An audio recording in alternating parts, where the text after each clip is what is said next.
Սիրելի ուսանողներ, դուք ականատեսեք լինելու, թե ինչպես ինչ պետք է լինի ժողովրդավարական երկիրը, երբ որ քրեական գործը մի տարի հարուցված լինի ոնց որ թե կամ հաղորդում ստացված լինի, բայց երբ որ իշխող կուսակցությունից մեկը դուրս է գալիս կամ չեմուչում է անում դուրս գալու, քրեական գործը միանգամից հարուցվում է։ Տիկին դատախազ։ Նախ ուզում եմ մի ուրիշ հարցի մասին ասել։ Գլխավոր դատախազությունը ազգային ժողովի պատգամավորների գործունեության հարցում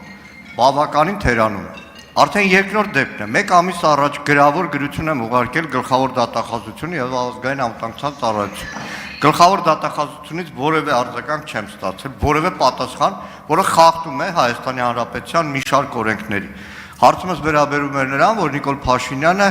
մի ամիս առաջ կամ երկու ամիս առաջ այս ամբիոնից մեղադրեց ընդդիմությանը Հայաստանի լեգիտիմությունը կասկածի տակ դնելու, ինչ որ մայակներ Հայաստանում շարելու եւ ասում են ընդունեք որպես հաղորդում հանցագործության մասին։ Իհարկե քննչականն ասեց, որ մերժում է այդ հաղորդումը ընդունել հիմքեր չլինելու, բայց ձեզանից որպես գլխավոր դատախազ ակնկալում եմ պատասխան։ Հա, մի տարի հետո չհարուցեք հայտարարենք։ Հիմա իրականում շատ արդեն խրթին եղավ։ Չգիտես ինչ հարցնես։ Մի բան ասեմ։ Այս ամբիոնից Նիկոլ Փաշինյանը ասել է հետևյալը. Հովիկ Աղազարյանի հեռախոսը հայտնվել է քննիչների մոտ։ Հեռախոսի ամբողջ բովանդակությունը հետո տվել է Նիկոլ Փաշինյանին։ Հետո այդ ամբողջ բովանդակությունը ինքը բերել է ինքն ասել։ Ինքը բերել է նաև ԿՊ վարչության նիստի, թե ֆրակցիայի նիստի, արդեն չեմ էլ հիշում։ Սրա մասին է խոսքը։ Ոչ թե ինչ որ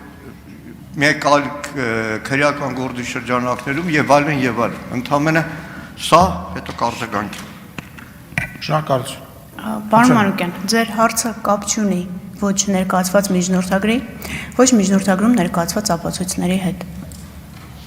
Արձագանք։ Լավ լուծում եք գտել։ Հիմա կապ չունի, բայց Սովետի ժամանակ մեկը սպիտակ թուղթը պատին կպցնում է, միլիցիան ասում է ինչ ես անում, ասա թռուցիկ եմ կպցնում, բայց բան չկա գրած, ասում մեկը բոլորը գիտեն։ Հիմա դուք որքան էլ խուսափեք որոշ հարցերի պատասխանելու, որ կապ չունի այս միջնորդության հետ, որքան էլ փորձեք, որ այն խեղճ քննիչները քրտինքը ճակատների մի ամբողջ տարի քննեցին մինչև համոզվեցիք, դրա համար հենց հիմա մտակ ազգային ժողով Հովիկ Աղազարյանի անձեռնունության հարց բոլորին էլ հայտնի է, որ Հովիկ Աղազարյանի այդ 4 կողության պատճառով դուրս չեկավ, մանդատը չդրեց, դրա համար դուք այսօր այստեղ եք։ Այսքանը։ Հարգելի նախագահ, հարց չկա։ Չէ, դուք չունեք պատասխանել որից է բան, պարոն Մանուկյանը կարծում ելույթով կշարունակի այս միտքը բան կանի, էլի։ Դե մենք էլ անպայման ձեր սպիտակ թուղթը կդնենք ձեր առջև։